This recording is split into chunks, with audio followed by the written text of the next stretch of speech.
Jika kita mengingat rally Dakar khususnya di kategori truk, kita mungkin akan langsung mengingat salah satu truk yang paling mendominasi di kejuaraan ini, yaitu Kamaz. Kamaz adalah salah satu truk yang paling powerful di era modern. Namun sebelum Kamaz mendominasi seperti saat ini, ada satu truk yang sangat mendominasi di zaman dulunya. Bahkan bisa dibilang truk ini terlalu overpower. Siapa dia? Ya, truk tersebut adalah DAF Truck. Semua ini terjadi sekitar pada tahun 1980-an, dan ini adalah tahun paling liar dari semua motorsport yang ada saat itu.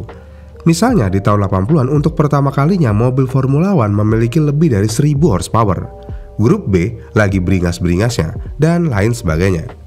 Intinya tahun 80-an seperti tahun evolusi dari motorsport. Namun ya pada saat itu truk hanya digunakan untuk logistik dan bantuan selama Dakar, dan tidak ada yang berpikir kalau truk bisa dijadikan mobil balap. Karena semua orang akan berpikir kalau truk di rally Dakar akan jauh ketinggalan dibandingkan mobil dan sepeda motor. Ya, ini sebenarnya pemikiran yang gak salah sama sekali. Karena ya truk pada dasarnya besar dan mesinnya tidak sekencang mobil biasa. Namun dalam beberapa tahun DAF membuktikan bahwa stigma semua orang tentang truk itu lambat adalah salah. Karena mereka berhasil menciptakan mobil truk yang bermesin ganda yang berhasil mengalahkan desain Peugeot 205 T16 AT dengan kecepatan lebih dari 220 km/jam. Mobil bermesin ganda ini muncul tiba-tiba, dan yang membuat truk ini terkenal adalah Yann De Roy. Dia adalah mantan pembalap motocross yang menjadi pengusaha di bidang transportasi jalan, dan dia berhasil mendapatkan dukungan dan semangat untuk mengikuti rally Dakar dengan truk balap yang dimodifikasi sendiri. Awalnya truk ini berbasis pada DAF NTT 2800 standar yang ringan dan dimodifikasi untuk balap.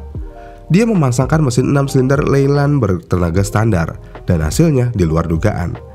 Namun perbandingan antara tim yang berpartisipasi dan yang berhasil menyelesaikan balapan sangat berbeda saat itu dibandingkan saat ini, yang mana pada waktu itu relatif mudah untuk menang, asalkan tidak tersesat atau mengalami kecelakaan yang buruk.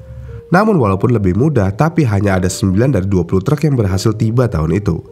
Ya, selama musim pertamanya pada tahun 1982, Yann De Roy berhasil memenangkan kategori di atas 10 ton dan bertekad untuk kembali meraih kemenangannya dengan truknya. Seperti yang sudah saya bilang sebelumnya, mesin truk ini awalnya adalah Leyland dengan pompa injeksi mekanis. Mesin ini menggunakan turbo yang dapat meningkatkan tenaga dari 165 horsepower menjadi 310 horsepower dengan torsi di 1260 Nm. Namun kali ini Yann mendapatkan dukungan besar dari pabrik itu sendiri, yang mana akhirnya berkat Yann De Roy, pabrikan memahami pentingnya pemasaran melalui dunia motorsport dan juga kendaraan harus memiliki ciri pembeda untuk menarik perhatian masyarakat dan jurnalis. Jadi setelah mendapatkan dukungan penuh dari pabrikan itu sendiri, akhirnya pada tahun 1984 tim Belanda ini berpartisipasi dalam perlombaan dengan DAF FAF 3300 4x4 yang dikenal sebagai Double Head Monster.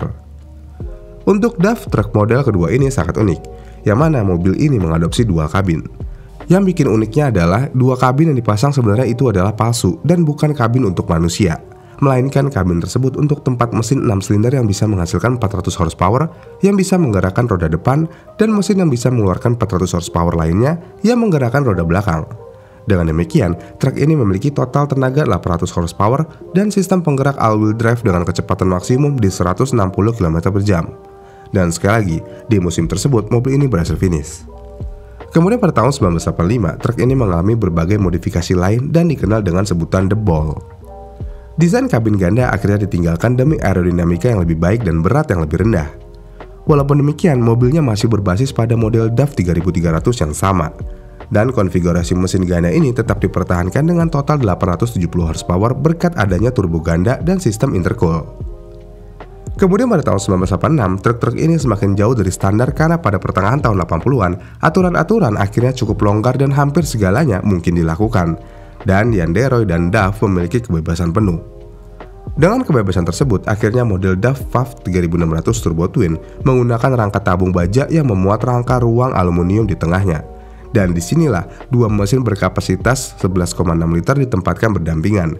Yang lebih gokilnya lagi, mesin-mesin tersebut menggunakan 3 turbo. Dengan modifikasi yang cukup signifikan ini, truk ini dapat menghasilkan hingga 1000 horsepower ke roda. Dan tentu saja truk ini sangat kencang, bahkan kencang banget. Karena saking kencangnya, truk ini sayangnya mengalami kecelakaan yang mengerikan.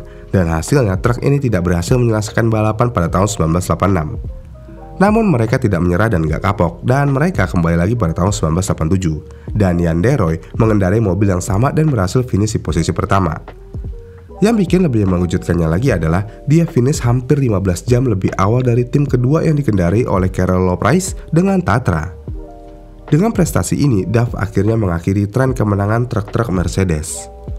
Setelah keberhasilannya pada tahun 1987, mereka akhirnya kembali lagi pada tahun 1988. Dan karena mereka sudah memiliki kepercayaan diri yang tinggi karena mereka menang di tahun sebelumnya, akhirnya Duff datang dengan dua truk baru, yaitu Duff 95 Turbo Twin X1 dan X2. Ini adalah mobil truk yang memiliki rangka baru dengan banyak bagian aluminium, termasuk velg, untuk mengurangi berat. Dan seperti biasa, mesin ganda bertenaga tinggi tetap dipertahankan dengan model X1 yang dapat menghasilkan 1220 horsepower dan X2 yang dapat menghasilkan 990 horsepower.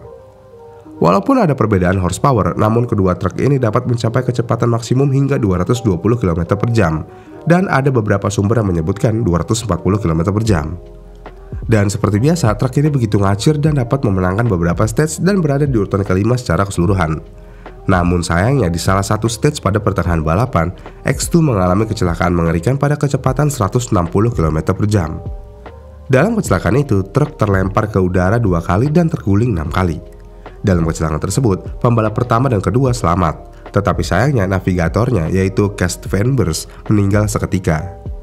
Akibat kecelakaan ini, Jan de Rooij langsung retire dari balapan dan tidak berkompetisi selama beberapa tahun mendatang. Fakta di balik ini adalah, walaupun ada beberapa truk yang berkompetisi di Rally Dakar, sebenarnya di tahun itu tidak ada kategori khusus untuk truk. Jadi para truk berkompetisi dengan mobil lainnya, dan kategori truk baru dibuka 1 tahun kemudian setelah kecelakaan hebat, yaitu pada tahun 1989. Kemudian dengan dibukanya regulasi truk berarti peraturan akan menjadi lebih ketat, yang mana batas kecepatan truk langsung dibatasi sampai di 150 km per jam aja. Dan setelah tahun tersebut, kategori truk di Dakar menjadi lebih aman. Ya, walaupun pasti akan ada yang namanya crash, namun crash yang disebabkan tidak akan mematikan seperti sebelum-sebelumnya. Dan karena truk ini tercipta sebelum adanya regulasi yang ketat dan kategori truk itu sendiri, yang berarti truk ini sebenarnya jauh lebih cepat dan ngebut daripada Kamaz saat ini. Ya, karena Kamaz kepentok regulasi aja sih. Tapi kalau nggak ada regulasi tersebut, Rally Dakar kategori truk bisa menjadi ajang yang sangat mematikan. Karena kecelakaan truk akan jauh lebih mengerikan daripada mobil biasa. Ya, ini semua bisa terjadi ya karena bobotnya. Bagaimana nih menurut kalian? Komen di kolom komentar di bawah ya. Dan jika kalian suka dengan video ini, kalian bisa like dan subscribe channel ini. Dan sampai jumpa di video selanjutnya.